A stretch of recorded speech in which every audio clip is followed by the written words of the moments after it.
제 의사 친구들이나 다른 뭐 의사 동료분들 의견을 들어보면은 확실히 많아진 것 같다. 역설적이게도 의학이 발달하는데 왜 자꾸 암에 걸릴까? 암에 걸리는 거거든요. 암을 또 유발하는 것 중에 최근에 되게 화두로 떠오르고 있는 게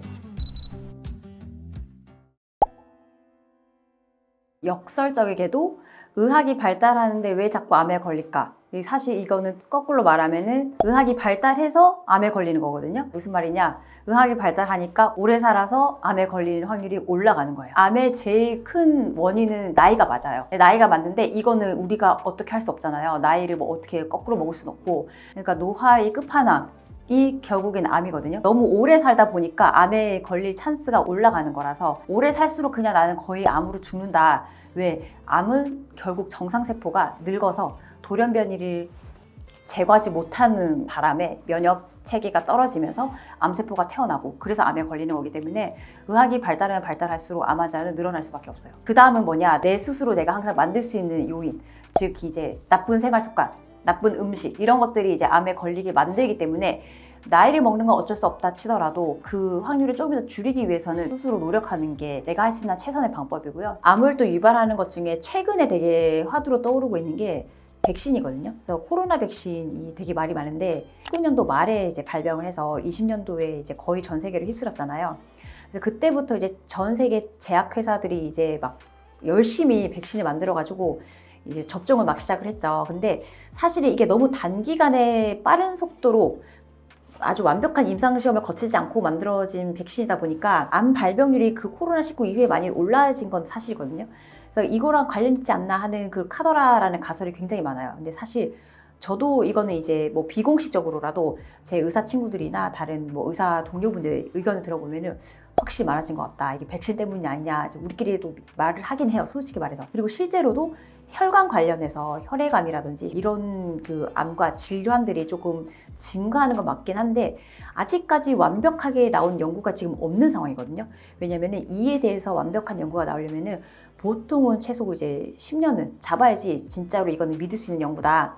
SCI급으로 굉장히 신비성 있는 연구다 이렇게 나올 수가 있는데 아직 코로나19가 발병한 지 이제 5년도 이제 겨우 되는 수준이고 해서 여기에 대한 연구가 완벽하게 밝혀지려면 제 생각에 최소 5년은 더 있어야 될 것 같거든요. 그러니까 지금 제 입장은 저도 그냥 심증만 있을 뿐이죠. 이게 제가 감히 이거를 대놓고 말씀을 드릴 수는 없는 단계예요. 저는 항상 과학적인 그 사실만, 팩트만 말씀드려야 되는 입장이기 때문에 저는 항상 이렇게 유튜브 촬영하기 전에도 논문을 계속 찾고 공부한다고 했잖아요. 왜냐면 제 분야가 아닌 것도 있으니까. 근데 이 코로나 백신에 관해서도 마찬가지거든요. 제가 감히 뭐라고 말씀을 드릴 수 있는 입장은 아니에요. 그래서 만약에 여기서 뭔가 논문적으로 전 세계적으로 인정이 되는 그런 사실이 나오면 거기에 관해서 제가 또 공부를 해보고 찾아본 다음에 정확하게 전달을 해드리고 싶고 지금은 아직 내가 뭐라고 말씀드리기는 좀 이르지 않나 싶습니다. 그래서 그건 좀 더 지켜봐야 될 것 같습니다. 그래서 굳이 이제 꼬집어서 얘기하면은 암은 오히려 만성염증 그리고 당뇨, 높은 당 수치와 굉장히 밀접한 관계가 있다 이렇게 제가 말씀을 되게 떳떳하게 드릴 수 있을 것 같거든요. 이거는 왜냐면 진짜 사실이니까 굉장히 중요한 거예요. 그래서 이건 꼭 기억하셔야 됩니다. 만성염증은 일단 우리가 옷을 입을 때 딱 첫 단추라고 생각하시면 돼요. 이 첫 단추가 잘못 껴지면은 이제 결국 나아가서 당뇨, 고혈압으로 올라가는 거고요. 이 만성염증은 내가 뭔가 어릴 때부터 해왔던 어떤 축적된 습관이 결국 만성적으로 내 몸의 염증 상태를 불러일으키고 내 혈관을 나쁘게 만들고 우리 온몸을 돌아다니는 내 몸의 혈관들이 다 안 좋아지면 결국에는 그냥 암세포가 태어나는 거다. 이게 무슨 상관인지 도대체 이럴 수 있지만 사실 이게 다 연쇄적으로 일어나는 일들이거든요. 단순한 한 번의 이벤트가 아니고 인절이라고 하죠. 그런 그 위해 요소를 계속 가하게 된다. 그럼 내 세포가 다시 재생을 하거나 또는 복구할 힘도 없는데 아직 그럴 틈이 안 되는데 또다시 이런 인절이가 가해지면은 그게 만성적으로 염증 상태에 빠지거든요. 당 조절도 안 되게 되는 것이고. 그러니까 내 혈관 자체가 일단 기본 베이스인데 이 혈관들이 망가지면 혈관으로 인해서 우리 세포 기관들이 다 먹고 살고 있는데 그냥 죽어 나가는 거잖아요. 그러니까 결국에는 그게 모든 병과 다 이렇게 일맥상통하는 거예요. 결국에는 이 모든 것들이 최종적으로는 암으로 연결이 된다 이렇게 생각을 하시면 됩니다. 그래서 이제 우리 사람들이 오래 살면서 제일 이제 가까이 할 수 있게 될 음식 또는 뭐 먹거리가 되게 달달한 음식이거든요. 인간들이 또 잘 살게 되면서 미식 이런 거 이게 욕구가 이제 올라가잖아요. 옛날에는 진짜로 단순히 배를 채우기 위해서 살았다면 요새는 그걸 떠나서 맛있는 디저트, 그러니까 뭔가 뇌와 내 기분을 즐겁게 하기 위해서 맛있는 거 많이 찾아다니고 이러는데 그 과정에서 당뇨 환자도 많이 늘고 있어요. 현대인들 식습관이 굉장히 많은 암 유발하고 있다. 즉 당 섭취가 문제가 있지 않나 되게 큰 역할을 하는 것 같고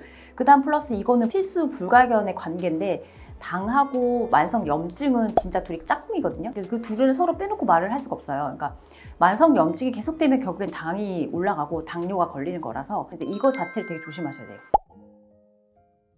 제가 계속 말씀드렸듯이 당을 조심하라고 하잖아요. 그러니까 살찌는 행동인데요. 많이 드시면 이게 지방세포로 축적이 되고 이게 지방세포가 많이 쌓이면요. 몸에서 사이토카인이라는 게 분비를 하거든요. 화학물질인데 얘가 되게 만성염증 작용을 활성화시키는 물질이에요. 이게 얘가 살이 찌는 것 자체가 만성염증을 내 스스로 불러일으키는 거거든요. 그러니까 살찌는 음식을 경계하셔야 되고 그러니까 막연하게 제가 뭐 설탕 이렇게 얘기하면 안 와닿아가지고 탄수화물 즉 단순당으로 이루어진 달달한 디저트 이런 것들은 정말 피하셔야 돼요. 탄수화물 같은 경우는 되게 막연할 수 있지만 굉장히 이게 흔하게 볼 수 있는 게 짜장면도 있고 케이크, 빵 이런 것들 솔직히 피자에도 밀가루 다 들어가잖아요. 그러니까 밀가루 음식이라고 생각하시면 되는데 이 모든 것들이 혈액에 들어가서 당 수치를 그냥 폭발적으로 증가시키기 때문에 그냥 단순하게 확 올려버려요. 빵 좋아하시는 분들은 이제 한번 재보시면 먹고 난 다음에 당 수치가 팍 오른 걸 알 수가 있어요. 그래서 빵순이, 빵돌이들은 되게 조심하셔야 돼요. 췌장 안에 있는 인슐린이 당 수치를 낮추려고 막 노력을 해요. 근데 이게 계속 들어오면은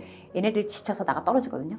그러다가는 막 당 수치가 올라갔는데도 일을 못하고 그냥 정신을 못 차리는 거예요. 그래서 그런 게 바로 인슐린 저항성이고요. 그런 저항성이 계속 되다 보면은 결국 인슐린 저항성과 함께 당뇨가 되고 단순 조금만 먹어도 이게 혈당 수치가 조절이 안 되니까 그냥 혈관 자체에 다 그냥 아까 말씀드렸던 인저리가 오는 거예요. 그러니까 혈관이 다 닫히는 상황이 많이 되고 그러다 보면 우리 몸 안에서 굉장히 미세한 모세혈관부터 망가지기 시작해요. 눈 시력이 멀어지고요. 발끝의 감각이 떨어지고 이렇게 멀리 있는 것부터 안 좋아지기 시작하고 결국에는 천천히 파고 먹는 거죠. 내 살을 작은 것부터 서서히 망가지다가 그때 또 모르거든요. 근데 결국에는 되게 큰 내 몸 안에 장기까지 다 망가지는 거죠. 처음에는 뭐 별거 아닌 것 같아도 점점 심하게 내 몸 상태를 점점 올가맨다. 나쁜 것으로. 이게 그래서 탄수화물은 굉장히 우리 인체의 적이라고 생각하시면 됩니다. 내가 아무 생각 없이 절대 먹으면 안 되고요. 아 내가 이것도 먹으면은 암찬의사 이원경 선생님이 굉장히 싫어하실 텐데 왜냐면 저는 진짜로 저 찾아오시는 환자분들께서 저한테 저 실제로 이제 빵 되게 줄였다. 이제 그런 거 안 먹는다. 음료수 끊었다. 진짜 기분 좋아서 너무 잘하셨다고 막 되게 맞장구 쳐주거든요. 그럼 진짜 제가 보람을 느껴요. 그래서 그런 분들 들으면 되게 좋은데 굉장히 제 말을 이렇게 듣고 있으시면서도 구독을 하고 계시면서도 빵을 계속 드시고 있다. 그러면 그냥 차라리 구독을 취소하시는 게 나을 것 같아요. 그 다음에 이제 또 제가 경계를 해야 될 음식이라고 말씀드리고 싶은 거는 액상과당, 즉 단순한 과당이거든요. 이거는 과일의 그런 천연당이 아니고 인간이 인위적으로 만든 당이에요. 그래서 과일 주스, 그 다음에 탄산 음료수, 이온 음료 이런 거에도 되게 많이 들어가 있어요. 그래서 단순한 액상과당이 들어간 음료 자체도 몸 안의 혈당 수치를 굉장히 많이 올리기 때문에 되도록이면은 음료수는 안 사 먹는 게 좋고요. 먹는다 하더라도 그냥 물 사 드시는 게 좋고 그럼 보리차나 이런 건 어때요? 보리차도 안 좋아요. 거기도 보시면 다 첨가물 들어있거든요. 그냥 물이 좋습니다. 물 한 잔을 하루에도 안 드시는 분이 있어요. 물을 정말 안 드시는 분이 있거든요. 물을 너무 안 마시면 안 되는 게 물을 안 마시면 어떻게 되냐면 일단 심플하게 생각하시면 혈액이 걸쭉해져요. 그러니까 혈액이 걸쭉해지는 것 자체가 혈관에 상처를 주는 겁니다. 그렇기 때문에 물은 일단 되도록이면 챙겨서 마시는 습관을 가지시는 게 좋을 것 같아요. 근데 또 그렇다고 이렇게 물을 막 미친 듯이 마시는 것도 안 되는 게 왜냐하면 모든 건 적당한 게 좋은 게 인체가 하루에 마셔야 되는 적당량의 물은 1.5리터 아니면 뭐 2리터를 안 넘는 게 좋거든요. 물도 너무 많이 마시면 세포가 불어버려요.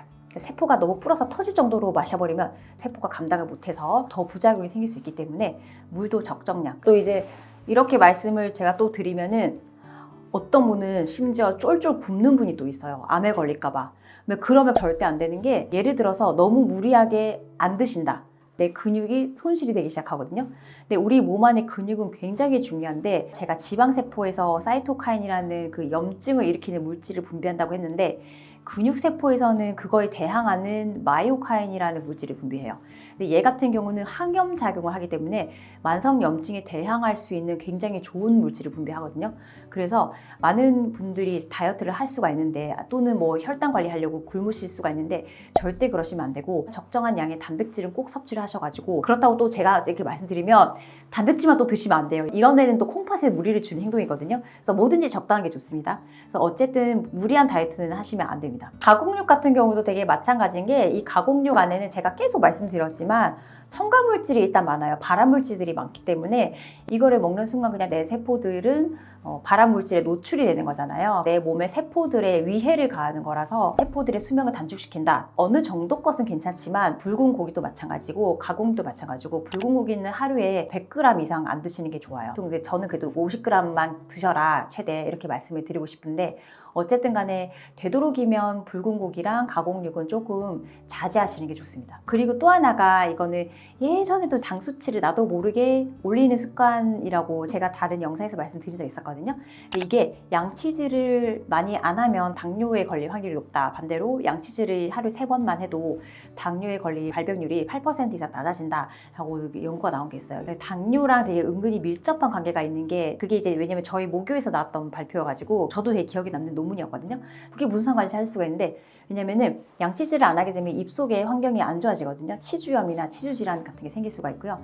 그게 또 되면은 염증이 생기는 거잖아요. 내 잇몸에 염증이 생기면은 이게 또 혈관으로 연결이 되기 때문에 치주염이나 만성 염증에 작용을 하는 거예요. 양치질을 안 하는 순간. 그렇게 되면 이제 만성 염증 작용이 내 입안에서 일어나고 그 구강 상태가 결국에는 안 좋은 위생 상태로 지속이 되면은 당뇨 발생률이 올라간다. 그래서 적절한 하루 3번 양치질을 하시는 게 굉장히 좋다라고 말씀을 드리고 싶거든요. 그래서 은근슬쩍 양치질 안 하시는 분들이 꽤 있기 때문에 내 몸 건강을 생각해서라도 양치질은 그래도 꼭 하시는 게 좋을 것 같아요. 그래서 오늘은 또 언제나처럼 이제 누구의 관심사가 되어질 수밖에 없는 암을 일으키는 음식 또는 뭐 습관 알아봤는데요. 그래서 제가 계속 말씀드리지만 전혀 어렵지 않은 거거든요. 일상생활에서 조금만 관심을 기울이고 내가 조금만 신경을 쓰면은 지킬 수 있는 것들입니다. 그래서 항상 말씀드리는 지방세포를 늘리지 않는 음식들 그리고 탄수화물, 빵순이, 빵돌이 분들 조심하시고 그 다음에 나름대로 이제 근육은 절대 잃지 않도록 무리한 다이어트는 또 하지 마시고 근데 물도 적당히 잘 마시고 꼭 아예 하루 종일 물 한 잔 한 모금 안 마시는 분들 꽤 많거든요. 요즘에 정말 많으실 거예요. 그래서 그런 분들 조금 자성하시고 물은 어느 정도 오늘은 정말 3컵이라도 마시겠다. 적정량 마시는 게 좋고요. 그거 외에도 제가 말씀드렸던 이제 모든 것들 당뇨는 만성 염증은 결국에는 암과 연결이 된다. 뗄래야 뗄 수 없는 관계니까 내가 오늘도 내 혈관에 만성 염증을 가하고 있지는 않았는지 한번 되돌아보시고 별거 아닌 것들 이런 사소한 습관들 양치 잘하기 이런 것들 좀만 더 지켜주시면은 한 걸음 더 건강한 그 내 모습으로 다가갈 수 있을 것 같거든요. 네, 그래서 오늘은 이런 것들에 대해서 말씀을 드렸고 다음에도 제가 또 다른 내용으로 다시 여러분들께 좋은 정보 전달할 수 있도록 하겠습니다. 구독과 좋아요 알람 설정 부탁드리고요. 주변 친구 가족분들한테도 공유 부탁드리겠습니다. 네, 감사합니다.